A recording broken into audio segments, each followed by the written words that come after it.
Life in Letters. The presenting sponsor of My Life in Letters is SprayPlanet.com. This is where you go to get everything MTN colors, be it 94, hardcore, whatever it is, go check them out. They're also the distributor of Crink products, Posca markers, and Grog inks. So go check out SprayPlanet.com right now, order something, and go make your mark. But without further ado, let's get into this next episode. My Life in Letters, we are back again, and today is, I say today is a special day. That's probably getting old for you guys, my listeners, because I think every interview is special. Every interviewee that we get on here is special, and we're triple humbled and blessed to have Chris DAZE Ellis on the phone. Chris, it's amazing to have you here. We're honored, and it's special that you can carve out the time to talk with us. And thank you so much. No problem. I'm glad to be here. It's really amazing to be. I mean, for me personally, you know, as a person who's done graffiti for over 20 years, it's like this podcast, I get to speak with some of my graph heroes, and you know, and then guys who are just like you, like in this sort of stratosphere above my heroes, because just by nature of the era in which you were painting. So it's real special. And you know, I mentioned to you before that we always try to take it to a place before all the fame and before all the accolades. So like I had mentioned to you before the interview, can you recall some memory, some experience about letters and how they impacted you, whether that's reading or writing or whatever? Do you have a memory before graffiti of how letters impacted you? Well, I have a couple of memories. You know, before I started kind of getting involved with, you know, painting trains and subways and all that, you know, I was a real fan of comic books, and before that, comic strips in the newspaper, you know, the Sunday comic strips. So one of the strips that I used to follow was Dick Tracy. And, you know, as a kid, I would try to copy the comics and include the lettering in that as well. So I'd copy some of the action sequences that said like pow or bang or whatever. And I noticed that they had, you know, lettering was used in comics for this explosive quality. So that was the first time I tried to kind of draw out letters, you know, or kind of realize that letters could have this creative aspect to them. Yeah. You know, later on, a little bit, not too much later on, you know, I started noticing signatures and writing on walls, you know, in New York City and on the trains. And a lot of that was decipherable to me. I really couldn't understand what it said or what it was about.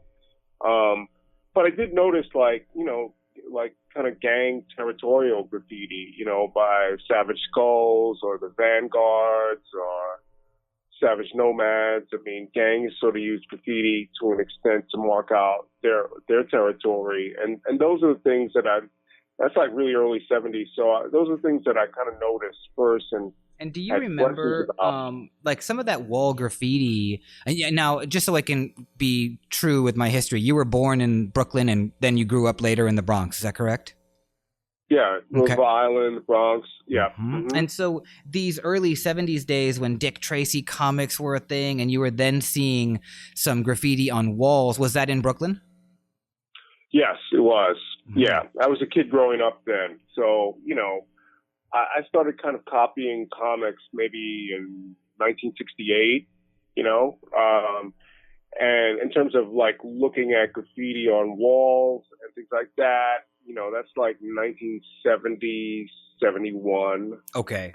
Was when I started noticing it. Probably 1971. And I'm always interested in like kids' understandings of graffiti, and if you knew it was gang graffiti, what the kind of the emotions that you would feel when looking and being around that kind of thing. What do you remember any specific feelings?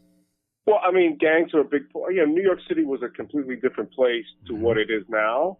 It was a much more dangerous landscape to kind of maneuver and get around in. I mean, there were areas that, you know, it was risky to go in certain neighborhoods. I'll put it to you that way. Sure. It was difficult. It wasn't as territorial as it is.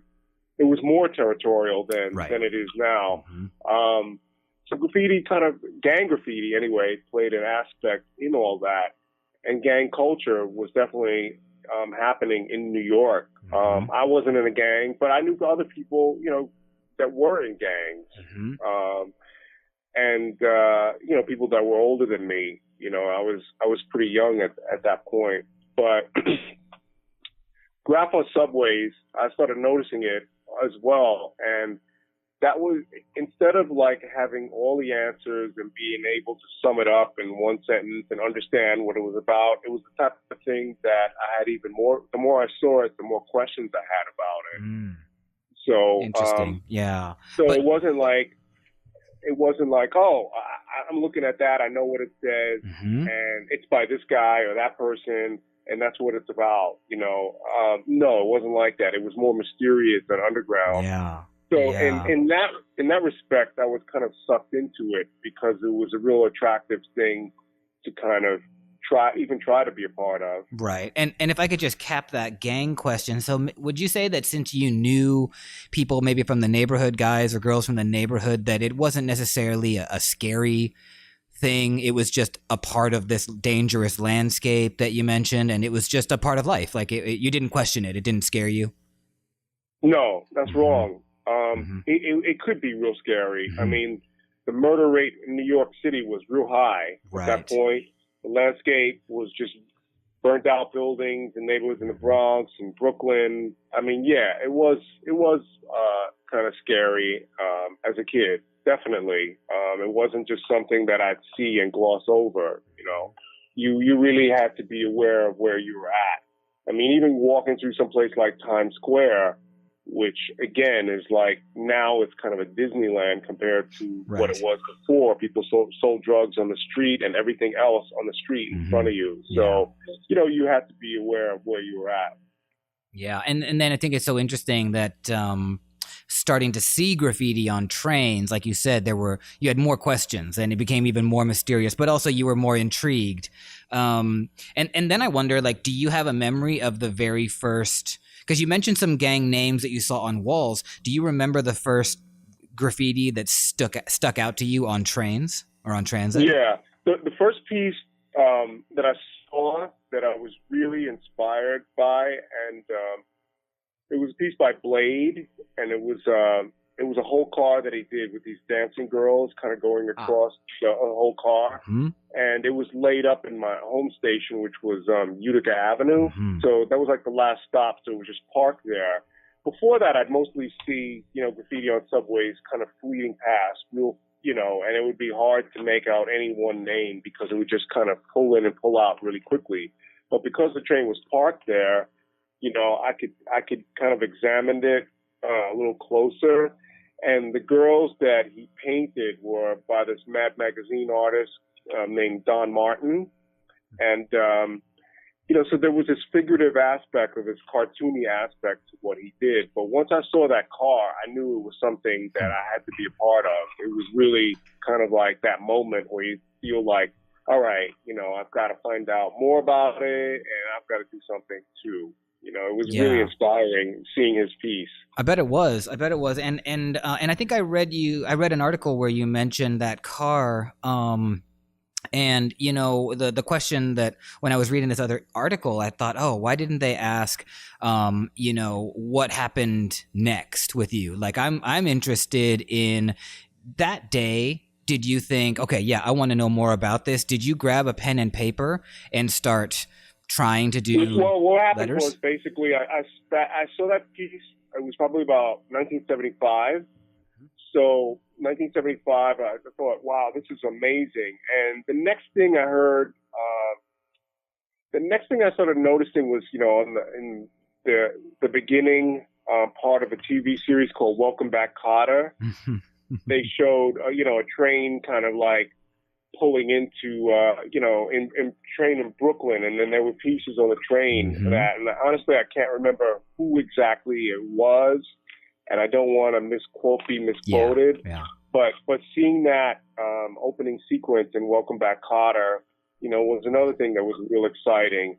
And then at one point, I started hearing a lot about Tracy 168, that he had started this, kind of mini business where he'd paint your name on the side of a train, and that was on I think an Eyewitness News sequence where they had mentioned that.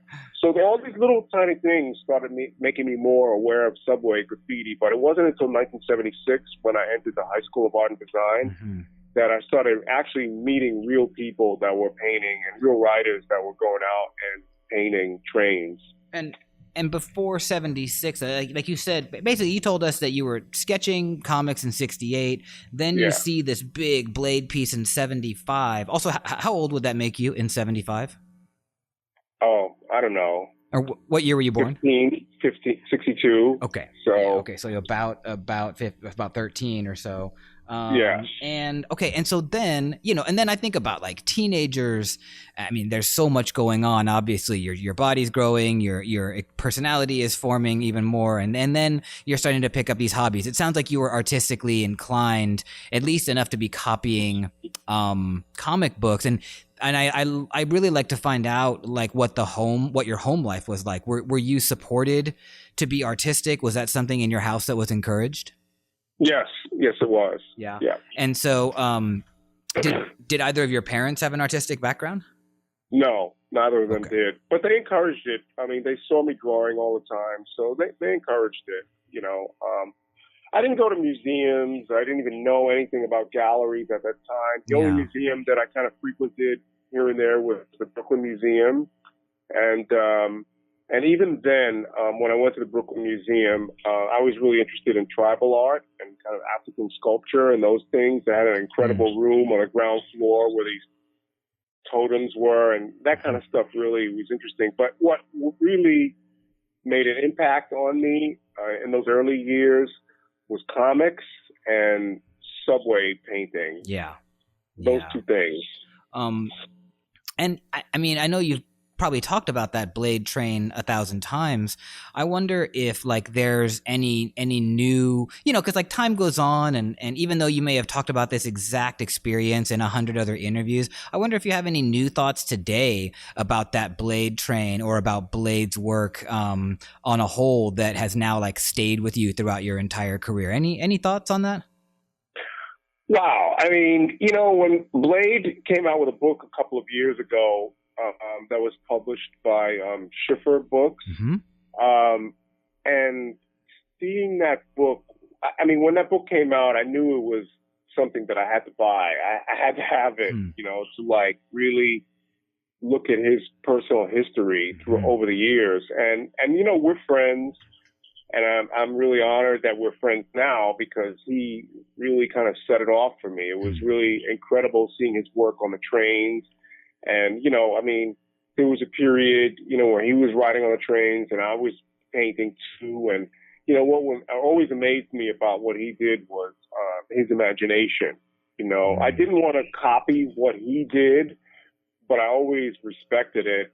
And I was always kind of amazed by the imagination that this guy had. He was constantly coming up with whole cards with all kinds of different themes and influences. There were musical influences, movie references, characters that he made up. I mean, it was just coming from all these different directions, and I thought that was incredible. And that has just continued to. I'm just guessing or speculating that his work, his sort of his ethos, and how he approaches stuff has driven you as well as like one of his contemporaries. I'm sorry, could you say that again? I'm wondering if his personal sort of approach to doing his work has become a driver in your own career, being that you're contemporaries. Well, it has and it hasn't. I mean, I'm my own person, so I wasn't trying to kind of copy or emulate what he did. Sure. But I look at it more as like this fuse, or this spark that started things in myself, thinking. I mean, he's still painting, he's still making art and having exhibitions, and is still very active to this day. Yeah. His creativity, he's older than me, but his creativity is still there, you know, and his work ethic is still there. And, you know, having people, a lot can be said about being talented, but you can't just be talented. You have to have a really strong work ethic behind whatever it is you do. Whether you're making art in a studio, whether you're making art on the street, you know, you have to be serious about it. Yeah, I totally agree. And in fact, I think I was just talking about this with a friend that I think with work ethic comes that ability to do that last 10% on the painting or the thing that you're doing, which oftentimes that last 10%, that's the stuff everybody notices. And if you don't go and do that last 10%, people will see it, you know, and you'll just kind of see that maybe there was a little bit of something being a little bit lazy or something like that. So I completely agree with you on the work ethic thing. And I think that we've seen that with you. We've seen now this work ethic that's, I mean, driven you now 40 years doing this art form, which is, it's an incredible span of a career. So you had said in 76, you started at the High School for Art and Design. When you entered that program, because a lot of great artists and graph writers and just tons of designers have went through that program. Can you tell us a little bit about what it was like entering that school as a freshman in 76? Well, first of all, I was really excited to be there, you know, because prior to that, you know, I was the class artist or whatever. But, you know, all of a sudden you're in this environment where everyone is the class artist. Yeah. Everyone, the student next to you, in front of you, behind you, we're all, you know, feeding off of each other's creativity. And that was the biggest thing that I learned in being there. I was actually kind of disappointed with school. I remember that, you know, I thought I was going to get in there. First year, I'd be learning how to draw sequential art, you know, in comic books and all this stuff. It didn't happen. And in fact, I think they even cut loose some of those courses that they had originally offered. You know, so the best thing about being there was, you know, being around other artists and feeding off their energy. And I had some other question basically about New York City in 1976. Here's the thing that we're trying to unearth at My Life in Letters, that in 76, there's a lot of graffiti, a lot of gangs, right? A lot of people have mentioned this on the podcast, and that will cause a lot of hysteria and fear and paranoia in the public and from the city workers and police. And then you have this thing where like the trains are being painted and they're colorful and beautiful. You're seeing things on Welcome Back, Kotter. You're hearing about Tracy 168 on the news. Do you remember there being like some sort of a tension between wanting to make this art, which you're really interested in, and a lot of people in the city were as well, and then the people that were naysaying against it and sort of pushing back and threatening, you know, jail time? No, not at all. Really? Not at all. That wasn't an element at that point. You know, if you're talking about the mid-70s or whatever, that really was not an element at that point at all. People were... I'll talk about it from my perspective. You know, when I painted the train, you know, I knew I knew from the beginning that I probably couldn't compete with people like Blade or Is the Wiz that could really like take over a line completely.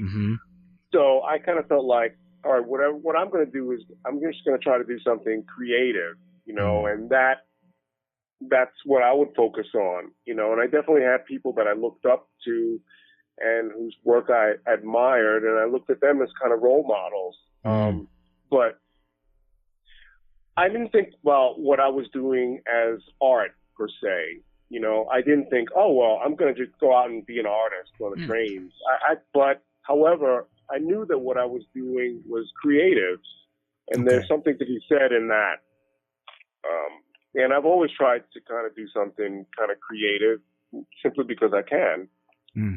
And what about like sort of, you know, teenage angst or, I don't know, anger even? Like a lot of us had that, and that's what I just speak for me personally, that drove me to do graffiti, was that I just had a lot of anger as a young man, and I wanted to take it out somewhere, and buses and markers was the way that we did it at first. Was that a part of your early art making, public art making? No, not at all. Not at all. I wasn't like angry like that. Not at all. So you were thinking, this isn't necessarily art I'm about to do, but it is creative. Yeah, it is creative. Yeah. I mean, painting trains was my whole life. It it was something that consumed my whole life. It wasn't part time. I was going out, I was getting paint, I was drawing letters and trying to develop letters in my black books. Then I was painting trains, and then when I wasn't doing that, I was going out and photographing trains. And spending hours and hours on subway platforms trying to catch photos of the pieces that I did. So, it really didn't leave much time for anything else. Yeah. I was completely devoted to it, but the origins of me doing it didn't really come from some sort of like anger or anything like that. It comes from more of like identity, and maybe wanting to be recognized. I think that's more a realistic definition. Well, I'd really love to unpack a thing you said a second ago about that consumption. Basically, you said there were guys you were looking up to. So I want to ask, beyond Blade, can you tell me some of the other guys in about this 75, 76 era that you consider yourself looking up at? Okay, well, there are like the obvious guys that I feel at this point that I looked at and was inspired by. Guys like Part One from the Death Squad, Cool 131, Death Squad, Chain 3, but also Knock 167 was a big influence for me and inspiration. He was just amazing. But there were other guys beyond that too, like I want to say Don One that I went to school with, Dean, people like Jester, Buzz One. They were all like real inspirations to me. Is Riff in the mix in there for you? No, Riff was older. He was older generation, and I mean guys like Chain and Cool and Part, they were inspired by Riff. But I was inspired by them. Yeah.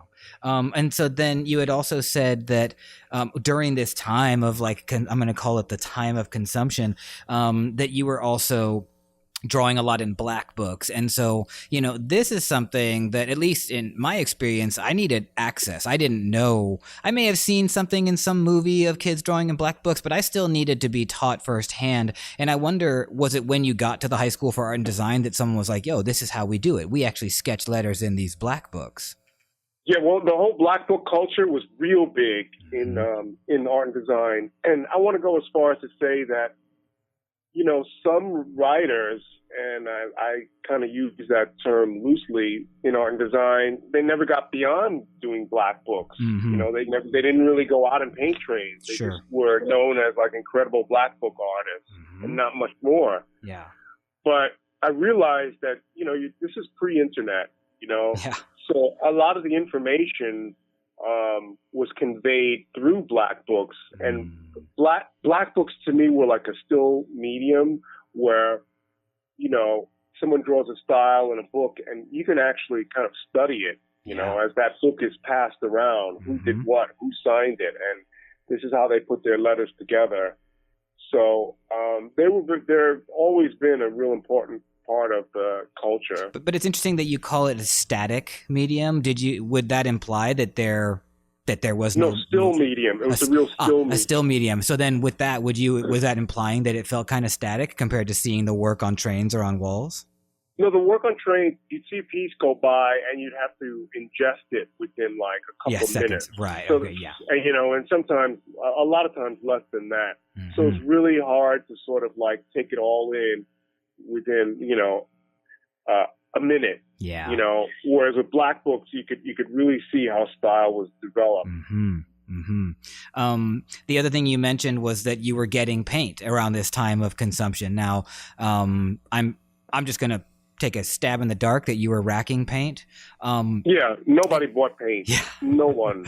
Right. Yeah. And so then, who taught you how to rack? Who taught you these basic fundamental rules of the graffiti game? I just found out through guys that was the way that it was done. No one had money to buy paint. Everyone was pretty much poor. Yep. So, and it was like something that we weren't getting paid for. So you couldn't put money into something that you're not making money from. Right. Even though I didn't really have any commercial aspirations at that point. it was just the way that it was done. Yeah. It was a part of it. And do you remember, like, what was your spot? Where would you go when you were most comfortable to rack paint at the very beginning? All City. Mm-hmm. So you just would, and would you go solo? Would you guys go on missions together to do this with like a lookout? Both. Mm-hmm. Both with people, both by myself. Mm-hmm. And then, again, like you were saying that basically this thing consumed you and it became sort of an all-encompassing thing. And then you said a very, very interesting statement that it became part of your identity. And so I think that's like sort of the crux of a lot of why people write. Like I mentioned my anger, but I knew that like in getting graffiti out, I didn't know it at the time, but I was processing my anger to actually learn more about who I was. Can you talk a little bit about how graph in the very early days helped you to solidify your identity? Well, it really defined who I was. The kind of fame aspect has something to do with it because you want the respect of your peers and you want them to admire what you do. So you become kind of famous before some of the work that you do. And that kind of starts to define you and who you are as a person, that kind of recognition. And the recognition that I'm talking about isn't mainstream at all. It's like underground recognition. And that really is, that really means something, when you have the respect and encouragement of your peers. Yes. People work hard for that alone. That kind of kept me going on, but at a certain point I started to see how my work defined who I was. Like I said, I wasn't the type of writer that painted a million pieces, like say like Is the Wiz, or thousands of pieces like Blade. However, I can say that I painted with some of the best writers of my generation. Most of the best writers of my generation. I was able to navigate that world really well.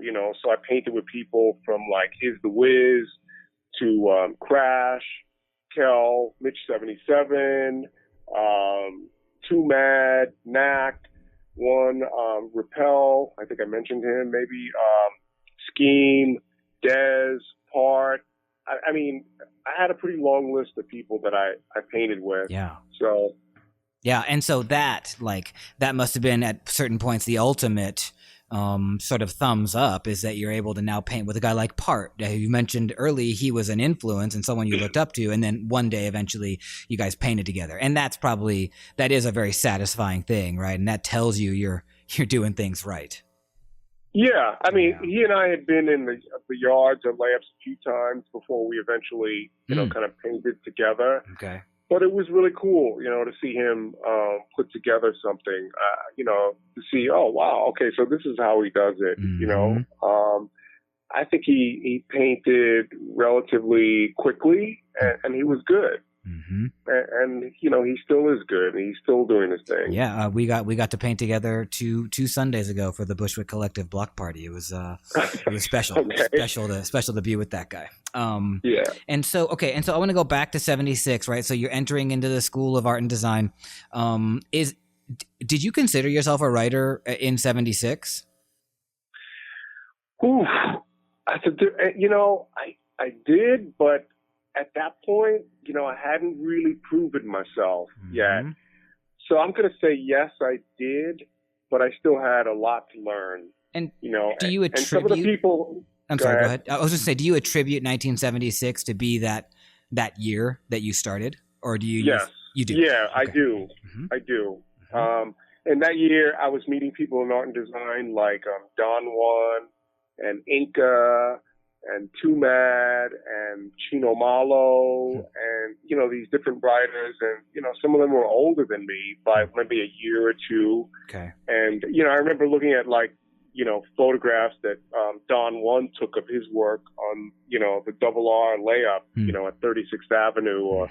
And I was just kind of blown away, not only by his style and his lettering style, but also because he took 35 millimeter photos, which was a rare thing at that point. Most people were, shooting with these little 126 and 110 cameras. Yeah. Okay.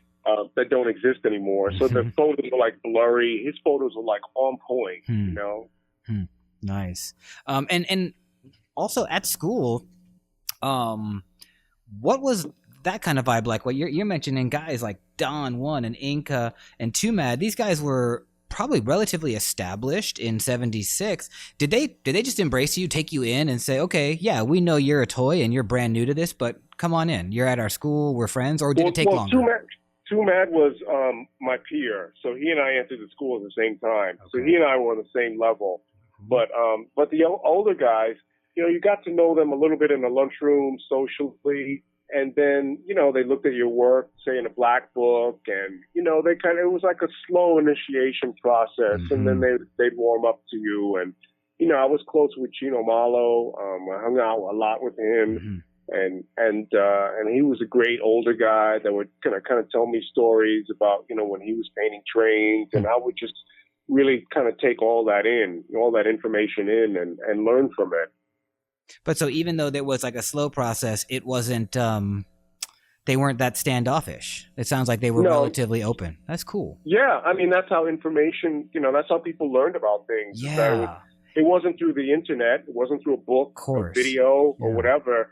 It was all through word of mouth. So you have an older guy that acts as a mentor to younger writers, and they look up to him, they admire him, but it was a real sort of process. Yeah. And, what's interesting, or what I find interesting about that, is that I would believe it if you said, oh, no one shared anything. It was so secretive. It was so cool and so counterculture that no one wanted to give away those pieces of information. But you're implying that it was actually like they were ready to share, at least with you. People would share some things. They wouldn't share everything. Right. Like you asked me about like racking stories or where those are things that I'm still not sharing. So it's not happening.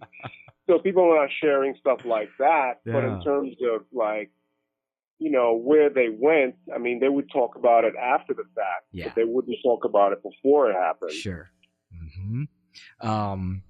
I just draw on my own experience a lot in these interviews, and I remember being a sophomore in high school doing graffiti, and the seniors and the older guys, they would never, ever, ever have told us anything. We were just way too young and toy and not cool enough, and so it's just interesting to hear that your side of the story. And I also, I'm really happy you brought up mentorship, because that's a topic that's often we focus on here at My Life in Letters, because I would argue that it's almost completely dead. The system of mentor-mentee in the graffiti community. I blame the internet for a lot of that, and social media. I think you're correct. I think you're correct with that assumption, because the internet is great as a tool, but it's also a lazy thing, because very lazy. People, it enables people never to leave their house.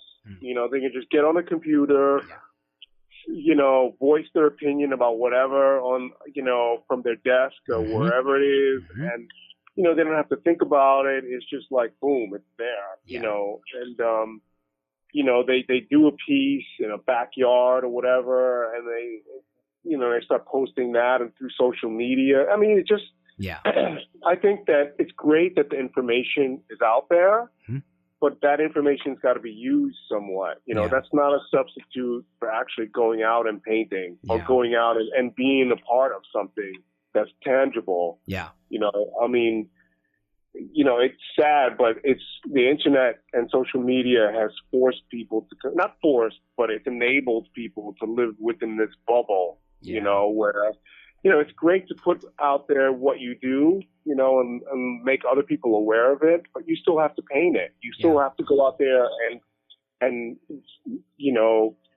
do the physical aspect of painting. Yeah, I totally agree. You know, Wayne said something really telling when he appeared on the podcast, basically where he said, you know, we did dirt for so many years, and that's a part of this. Also, I'm paraphrasing, but he said it's like a part of this culture that you actually did illegal graph. And then, yes, you get older, you go whatever, more legit, whatever it is, you do legal walls. But Wayne was like, but you still should, you know, go paint a freight train, you know, drop a fill in here and there, which, you know, I'm like, yeah, I kind of agree with that. Like, it's good, I think, to do a little bit to remind us of where this form came from, and the element of surprise and illegalness to it. You know, what are your thoughts on that kind of a statement?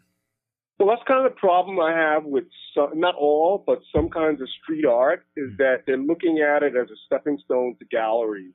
You know, so they paint a few permission walls. They're obviously talented or come from an art school background. And they just look at it, you know, as a stepping stone to galleries. And then once they've achieved that, they forget about the streets completely. And most of those walls are like permission spots or commissioned work. And, you know, if all you do is, you know, I can understand if you're an older generation person and, you know, you've already done your dirt. That's different. Right. But if you're somebody new, and, you know, you don't think about the illegal aspects at all, then I don't know. I have a problem respecting that. I just do. You know, I think that, you know, even guys like Shepard Fairey, for example, who's like wildly successful, even he went out and did tons of illegal work. Absolutely. You know, tons. Yeah. You know, so I kind of have a problem with people that look at street art as this stepping stone. I'm going to do this for a little bit. And then once I get a little bit of notoriety, I'm going to jump into the galleries and museums. You know, I did a ton of illegal work before I even thought about, you know, being in a gallery exhibition. Sure. And honestly, I didn't even look to be a part of that. You know, I always felt like I was going to be, you know, drawing comics or something like that. Yeah, and you had mentioned that about when you went into the High School for Art and Design, that you thought you would learn how to draw sequentially and do storyboarding or comic book drawing. What did end up happening within your? Did you go to the school for 4 years? No, I went for 3 years. Okay. And so then you said basically, and I think it's very interesting, that while the curriculum maybe didn't challenge you enough, your peers did, and you were learning from them. What was your thought later into high school about what you were going to do? Like, it's maybe, I'm presuming that you thought, well, maybe I'm not going to be this cartoonist because they're not even teaching me that. And graph was all consuming. What was young DAZE, 17, you know, junior in high school, whatever? What were you thinking at that time that you were going to do?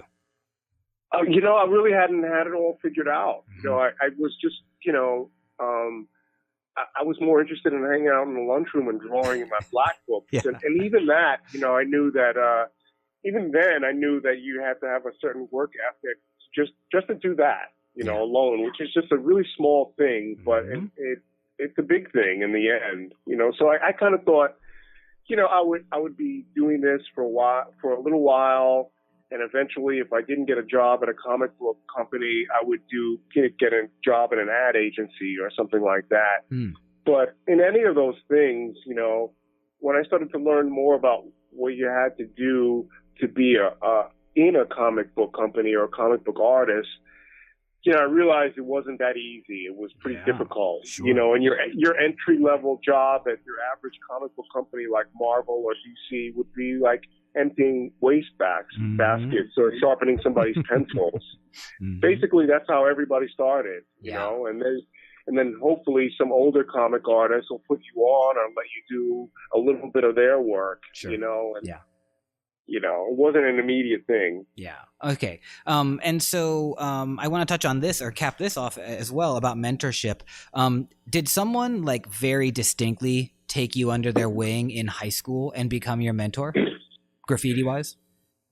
No, not distinctly. As I mentioned a little bit earlier, people like Chino Malo, they were or Inca or Don Juan, they were kind of unofficial mentors. I mean, Okay. they were people that I talked to. Yeah. But they didn't say, give me outlines or anything like that. You know, I still had to learn a lot on my own. And then later on, you know, I was always the type that just kept my eyes and ears open to what people said, you know, particularly older writers. You know, like I went painting a lot with Dondi, who was slightly older. And I looked at the way he approached things. You know, he and I were in train yards many times. And I looked at the way that he would paint a whole car, you know, and he would just start painting, and more often it would be like the whole night. He would just be painting this whole top to bottom whole car. But you know what? When he was doing a window down piece with somebody, you know, he would spend a lot of time on that alone, just making sure that everything was like perfect. He was a real perfectionist in the work that he did, you know. And I looked at that kind of perfection, and it was something that I tried to achieve as well. That's so cool. I mean, that goes back to work ethic and rigor, right? I mean, I think when I look at Dondi's work, I see a very rigorous artist, you know, and it's so interesting to hear you say that he was all about the details. That goes back to that 10% I was talking about, those last touches on a train. If you looked at any of his original drawings, they're very architectural, the way that they're composed. Like arrows are sharp, lines connect, everything is composed so that it fits together in this way. It's like joined together in a real specific way. It's not all over the place. Yeah. And that's the way that he approached painting on trains too. I mean, like I said, I was with him a number of times painting trains, and I could see the way that like he would just join everything up, sketch it out, like everything was just like really perfect. And I felt like, you know, when he was actually in the act of painting, he was very calm about what he was doing, and he was just putting it all together and making sure the designs in his pieces had like this kind of balance, that they weren't all over the place.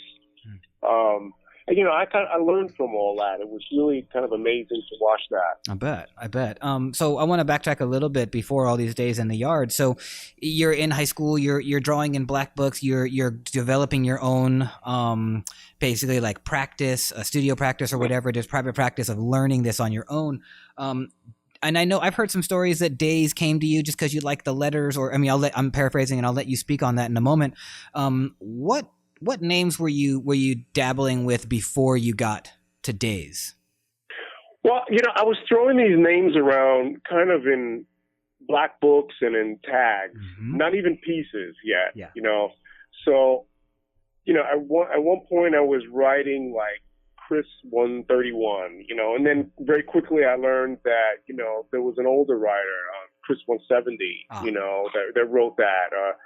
You know, so then there was another name I was writing for a minute that said like Pit 5. And I just kind of didn't really like the way that sounded. And there may have been somebody else that wrote that. I don't know, but it just didn't really define me. And then I just started thinking about like the letters that I could draw, you know, the letters that I could put together that made something. And then that's how I came up with my name. And there really weren't a lot of people that had like the letter Z in their name. Because it was a bit difficult. So I thought, wow, all right. I mean, there's like a few DAZEs out there, whatever, you know, now. And there's one here, one there. Yeah. I mean, to me, like, you know, choosing your name is a part of the whole package. Choosing a name that's like original is a part of the whole thing. You know, if you write, and you need to kind of establish your identity that way. If you're just writing somebody else's name, like, you know, if you're writing, you know, there's another Blade or another Crash or another whoever, another DAZE, I mean, you're not really establishing your identity. You know, you'll be just local. That's it. Interesting.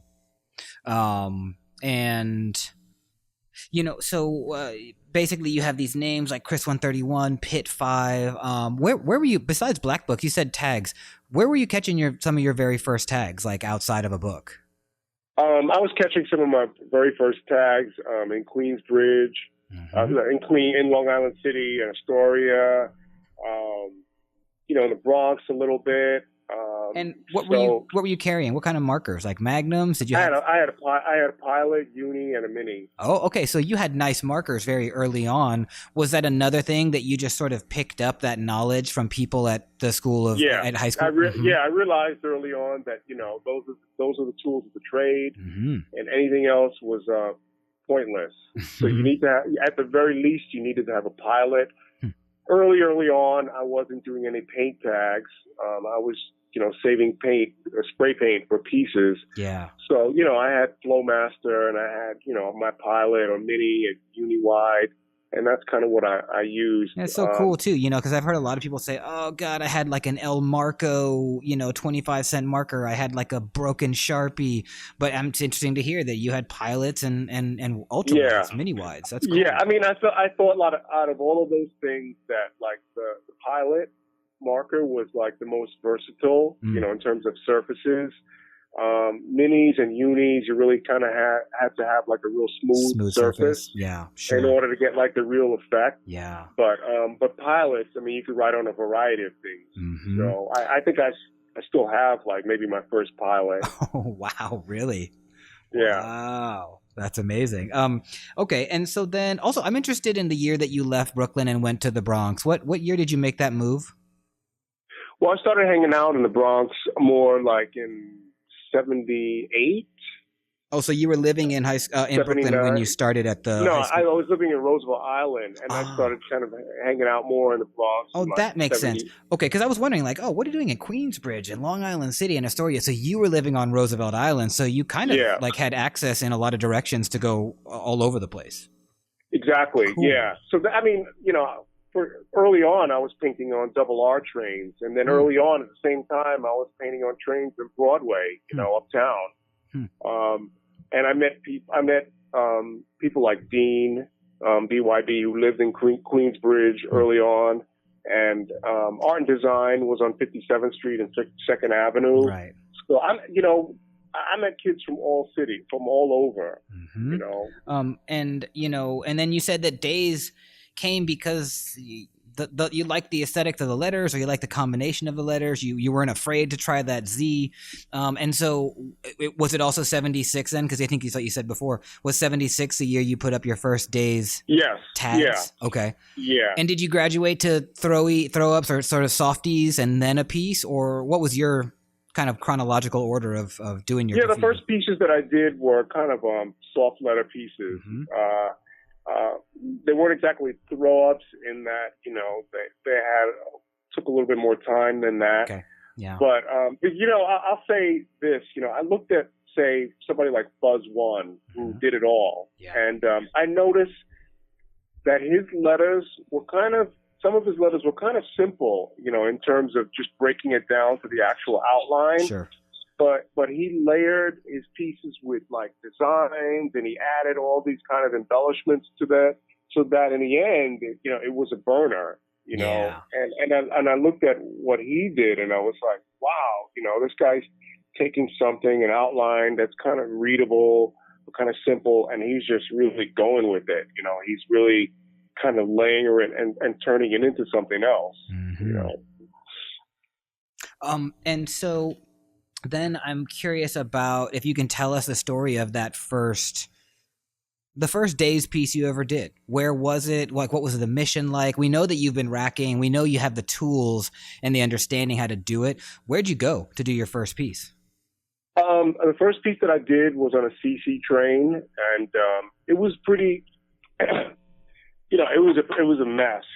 I mean, it was. I don't have a photo of it. I'm probably glad that I don't have a photo of it, but it was the winter time, and I needed to learn more about spray paint. I had no practice prior to that. So I just went out. I got like, I don't know, maybe 6 cans. And I remember it was like bone white, and it was all Red Devil paint, Is this the story where the paint freezes on you? Yeah, the paint kind of froze on me, so it was like very drippy. Wow. And I needed to learn that like paint is affected by the weather too. That paint freezes, and also, that there are certain colors that work better than others. You mean like in those cold conditions, certain colors are better? No, in any condition. I see. Like like back then, the main paint that we had was Red Devil, Rust-Oleum, and Sure. Krylon. Mm-hmm. So those are the main brands. There were other brands, but they were the main ones. So within those brands, you had a limited amount of colors, and say some colors work better than others. Like, for example, in Krylon, you wouldn't outline your piece with chrome yellow, which was notoriously like watery. Right. You would outline with a color that had, some strength to it. Mm-hmm. So those are all things like technical aspects that I had yet to learn about. And you went into a CC yard. Where was that? In the Bronx. Mm-hmm. And were you solo, or did you have somebody with you?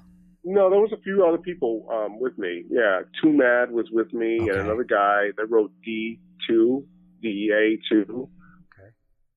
And you guys go in. I'm just guessing you did like some sort of like windows down kind of pieces. And I'm always interested to see if you can talk a little bit, or if our guests can talk a little bit about the emotion, the feelings you had leaving the yard, doing that first mission. We got chased out. Oh.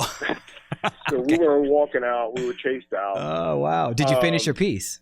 No. Okay. It was unfinished. And, I realized like that I still had a lot to learn. And, getting chased out made me want to go back again and again. It didn't deter what I wanted to do. So the second piece that I did was with Too Mad, and it was a lot better and a lot more of a controlled environment where I was actually able to complete my piece and do what I wanted to do. The third piece I did after that was with this guy, Reed 2, who was older than me and was legendary and is still painting. And third piece wasn't really that great either. Okay. So it was like learning how to use spray paint was, it was a while before I became really proficient in using it. It was still kind of, I was learning as I went along. And those very first few pieces, was it completely stock cap, or had people taught you about sort of bigger oven cleaner caps and things like that? I had the first piece was stock caps completely. Mm-hmm. And I want to say that the only fat cap that I had was a Niagara cap that was found on Niagara spray starch. Oh, nice. Okay. But that's it. That's the first I've ever heard of a Niagara spray starch cap. That's cool. And so, I got to just hear a little bit more about getting chased. Didn't deter you. It just actually made you want to go back. Can you talk a little bit more about that? Well, it was so, the adrenaline rush behind that experience was so great. Yeah. But also was this sense of like, okay, I went out there on this mission. The mission's incomplete, so I've got to complete the mission. Right. So like, I wanted to continue to go back, until I got to a point where I felt like, all right, I'm more comfortable with that. But like, as I said, that was my whole life, so you're sucked into this vortex of what your peers are doing and you're excited about it, so I wanted to be a part of that. I was seeing what other people were doing and, I wanted to be very much a part of it. Yeah. And now you really are, right? You did that first piece, didn't get finished, but whatever, you went in, then you go back out the next time with, you said with Too Mad, and then you did a third piece with Re 2. So when was the first time that you got to bench one of your own trains in that those early days? Or did you? The second piece that I did, I was able to see it running, Nice. and I didn't bench watch it, but it was running for a long time. So I was hanging out at the bench and I did see it go by. What's a long time back then? How long would it have run for? It could be a couple of years, Oh, wow. Oh, really? Oh, interesting. Yeah, it could be a while. Wow. So again, like part of my education came from just watching trains because I could see the history of what had happened, what was painted a year or a couple of years before me. Interesting. And I guess there just wasn't a saturation yet in the late 70s of so many writers that things were getting painted over. No, I mean, there were a lot of writers, but there was room, and the buff did exist. Although I want to say that the buff became more prevalent in the early 80s. Yeah, sure. They really started going full force with that. Yeah. but it existed before that. What you had is you had people scrubbing trains. So if you got busted, Yeah. They would send you on a work detail to scrub trains. Yeah, I've heard that in other interviews, which I think is like there's something charming and sweet about that. But that didn't really work because Right. You got busted, you went scrubbing trains, and then you met other writers, and then the first thing you wanted to do was go out and paint again. Right. Did that also give you more access to greater understanding of the yards and of the trains? Yeah. So that didn't really work. That's interesting. I had a meeting with Scheme the other day, and he was talking to me about that by the time he started painting, these certain rules were established where, a throw up could go over tags and a simple piece could go over a throw up, and maybe a whole car end to end could go over those pieces. When you first started, and actually he mentions that Riff said to him, it may have been Chain 3 if I'm messing that up. Sorry, Scheme. But they talked about respect. Didn't matter if you were going to go do his big, long piece. There might have been a Riff tag right there, and they would not go over that out of respect. When you were first going into the CCs and these other yards, what was your understanding of what you could and couldn't paint over in those early days? It was exactly the same as what Scheme had told you. You had this you could go over tags, you could go over throw-ups, Mm-hmm. you could go over a tag with a throw-up, or you could go over a throw-up with a burner, but you didn't want to leave someone's name sticking out. Mm-hmm. Just hanging out there, because that was an embarrassment to that person. Sure. You would want to cover it completely. So there was this level of respect, that I think, as I said earlier, that respect wasn't a given. It was definitely something you had to really earn. Had to earn, yeah. Well, what about your personal ethics? Like, would you have, just as an example, would you have gone into the yard and done a piece over, let's just say, a Dondi softy, a throw up that was just a small panel piece? Well, I probably would have. But at the same point, he didn't do a lot of throw-ups, so sure, he's I know. probably not a good analogy. Yeah, true. He's probably not a good analogy because he didn't really do a lot of throw-ups either. Well, what about someone else, like I don't know, Part or someone like that? Basically, what I'm getting at is you would have felt personally okay going in doing like a full color, like 5-color burner piece or whatever over a silver from someone that you respected. I would have to say it depended on who that person was. Okay. Yeah. There was definitely a lot of people that weren't really anybody, that had throw-ups on the train. Right. And, if you saw it and it was half buffed anyway, you'd go over it and you just try to cover it up. Yeah. Yeah. I've had a lot of guys from a similar era talk about that it was just sort of like kid at a candy store when you went into a layup or into a yard. Was that kind of your feeling as well when you would go in? Well, you'd go in and you'd have to find like a card that was available and that had a good positioning in it, like that had a certain amount of light on it. It was like you didn't just go in there and paint any car. You had to find a car. Mm-hmm. Other people, you'd see other people's work in there. You wouldn't go over that. Sure. You just have to find something that was available. Mm-hmm. Okay. What about insides for you? Was there ever an emphasis or a focus on insides? I did insides, but I didn't do it that much. I just mainly I did insides after I would do a piece. So I wouldn't go on a mission just to do insides. Okay. I did that a few times. Got chased a few times just doing that. Mm-hmm. So I figured, all right, I'm going to just make it a part of the whole thing. When I have paint left over, when I have ink, I'm going to do insides last. Mm-hmm. Like we're already kind of approaching like sort of the hour that we had allotted for this, and it's really amazing and fascinating to hear you speak on these topics.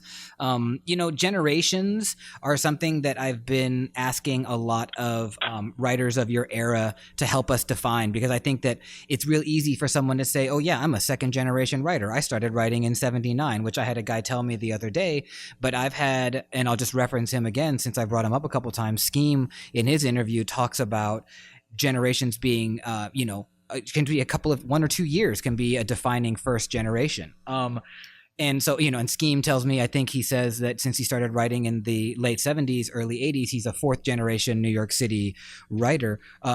Where do you fall into the generations of graph writers starting in 76? Where would I? Sorry, what? How would you define yourself generationally within the New York City subway riders? So easily second generation, easily. Second generation, first generation would be those guys that started maybe 69 to 70 to 75. Interesting. So you can go that long, 69 to 75. And then after 75 to 80, it would be second generation. And then if you started after 1980, then it would be third generation. Can you just say a little bit about what about 69 to 75 would define those 6 years as the first generation? The first generation guys were signature based, and they were really taking it from doing just signatures to the early beginnings of what people know as pieces. So those guys, you have your Rippling 70s, Tracy 168, Phase 2, Coco, Snake 1, you have all those guys that were really signature based in the beginning and then moved on from that. And the guys that came after that weren't necessarily signature based, but more based around doing pieces. Yeah, interesting. And like I've had some people say, "Oh, don't get all caught up in generations," but I got to tell you, I find it fascinating how different people define their generation versus other people's generations. The fact that you and your contemporary scheme, you have completely different ideas of how a generation is broken down, and I think that's really interesting. And it's like one of the goals of My Life in Letters is that we can unpack this culture as much as possible so that we can organize it a bit, because there's 100 people have 100 opinions on when certain things were happening, but there has to be a way that we can tighten things up and get some clarity. And I think you could sort of create a timeline, and I think after I stopped writing, which was probably about 83, there was another generation that came up, and those people, and I'm thinking of more people like Wayne and Reese, Poem, Cento, those guys, West, they all, carried it on through the 80s. And that timeline is, again, that's like one of our goals, is to try to break down the chronology of events. Again, Chris, DAZE, Ellis, this has been awesome, and I really appreciate it. I'm so glad to be able to be slow like we just did and just break down the little moments of your career early on. And I think a lot of our listening base are new to the graffiti world. So it's interesting, man. We may be introducing you to a whole slew of people that have never heard of you before, believe it or not. And so what I'd love it if you can do is maybe plug a couple places where we can find your work, whether you have a website, an Instagram, a Facebook. Do you want to tell us a couple of those platforms? Yeah, I mean, I'm not on, the only social media I'm on is Instagram, and it's DAZE World NYC. Okay, is that on all one Instagram. word? Yes. Okay. But if you want to know more about my history, I have a book published by Schiffer Books called DAZE World, and it's out there on Amazon.com and bookstores, stuff like that. And that book is kind of a greatest hits book of what I've done. Yeah, it's a beautiful book too, by the way. Thanks. And then how about, I feel like you're always showing work in places. Where can people see some of your work in person, be it gallery or new walls? You could see my work. My gallery is PPOW Gallery in Chelsea, in New York. I'm always showing in Europe and Paris, and I'm always included in a lot of museum shows around the world. And, and that being said, I still try to, maintain some kind of public presence and try to get out there and do a piece occasionally, and murals. Murals I just saw something new, right? Didn't you and Crash just do something recently? at the Wellington Court mural project Awesome. in Long Island City, Mm-hmm. but also in Coney Island. I've kind of really enjoyed painting murals now, but I still enjoy painting letters. That's what this is all about. Mm-hmm. So I want people to know that I still get a lot of enjoyment out of painting letters and designing letters and putting it all together to this day. Yeah, it's amazing. And maybe like one little last question, do you foresee that ever changing or ever stopping? You've been doing this for 40 plus years. You've been crafting letters and you're still excited about it today. I can hear it in your voice. What's on the horizon for you as far as that's concerned?